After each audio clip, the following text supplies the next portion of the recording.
సంగారెడ్డి జిల్లా జిన్నారం మండలం బొల్లారం పారిశ్రామిక వాడలో భారీగా డ్రగ్స్ పట్టుబడ్డాయి. దాదాపు 9 కోట్ల రూపాయలు విలువ చేసే డ్రగ్స్ ని డ్రగ్ కంట్రోల్ అధికారులు స్వాధీనం చేసుకున్నారు. ఐడీఏ బొల్లారంలోని ఫ్యాక్టరీలో డ్రగ్స్ తయారు చేస్తున్నట్లుగా ఇంటర్పోల్ సమాచారం అందడంతో పిఎస్ఎన్ మెడికేర్ ప్రైవేట్ లిమిటెడ్ కంపెనీలో సోదాలు చేశారు. తనిఖీల్లో నిషేధిత డ్రగ్స్ తయారీ చేస్తున్నట్లుగా అధికారులు గుర్తించారు. దాదాపు 90 కిలోల మెపిడ్రిన్ డ్రగ్స్ ని స్వాధీనం చేసుకున్నారు. గత 10 ఏళ్లుగా డ్రగ్స్ తయారు చేసి విదేశాలకు తరలిస్తున్న కస్తూరి రెడ్డి నల్లపొడిని పోలీసులు అరెస్ట్ చేశారు.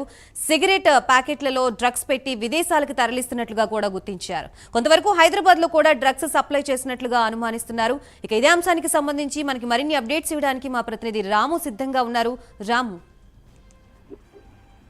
గాయత్రి సంగారెడ్డి జిల్లాలోని జిన్నారం మండలం ఐడీఏ బొల్లారంలోని పారిశ్రామిక వాడలో ఈ యొక్క డ్రగ్స్ కలకలం రేపిందని మనం చెప్పుకోవచ్చు. అయితే గత 10 సంవత్సరాలుగా ఈ యొక్క డ్రగ్స్ అయితే తయారు చేస్తున్నారని అధికారులు అయితే గుర్తించినట్టు మనకు తెలుస్తుంది. అయితే ఐడియా బొల్లారం పెద్ద పారిశ్రామిక వాడ కావడంతో అయితే అక్కడ పిఎస్ఎన్ మెడికేర్ ప్రైవేట్ లిమిటెడ్ లోని ఈ యొక్క డ్రగ్స్ అయితే తయారు చేస్తున్నట్టుగా సమాచారం అందుకున్నటువంటి అయితే డ్రగ్స్ అధికారులు ఎవరైతే ఉన్నారో వాళ్ళు సోదాలు అయితే నిర్వహిస్తున్నారు. ప్రస్తుతం కూడా ఈ సోదాలు కొనసాగుతున్నట్టుగా మనకు తెలుస్తుంది.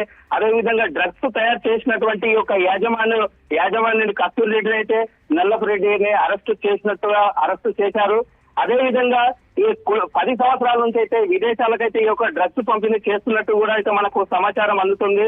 అయితే కొంతవరకు హైదరాబాద్ లో కూడా ఈ యొక్క డ్రగ్స్ సప్లై కాకుండా పట్టణ కేంద్రంలోనే అయితే సంగారెడ్డి కావచ్చు, అదే విధంగా హైదరాబాద్ మెయిన్ పట్టణాలు ఏవైతున్నాయో ఆ పట్టణ కేంద్రాల్లో ఈ యొక్క డ్రగ్స్ అయితే వీళ్ళు అక్కడ సప్లై చేస్తున్నట్టు కూడా మనకు అధికారులు తెలుపుతున్నటువంటి పరిస్థితి అయితే కొనసాగుతుంది. ఎందుకంటే ముఖ్యంగా రాష్ట్ర ప్రభుత్వం అయితే ఈ యొక్క డ్రగ్స్ మాఫియా మీద ఉక్కుపారం మోపినప్పటికీ ఈ యొక్క డ్రగ్స్ అధికారులు ఎవరైతే ఉన్నారో వాళ్ళు చూసి చూడట్టుగా వ్యవహరిస్తున్నారన్నట్టుగా అయితే ఇక్కడ కొందరు ఆరోపణలు వ్యక్తపరుస్తున్నట్టుగా మనకు తెలుస్తుంది. Gayatri, thank you Ramu.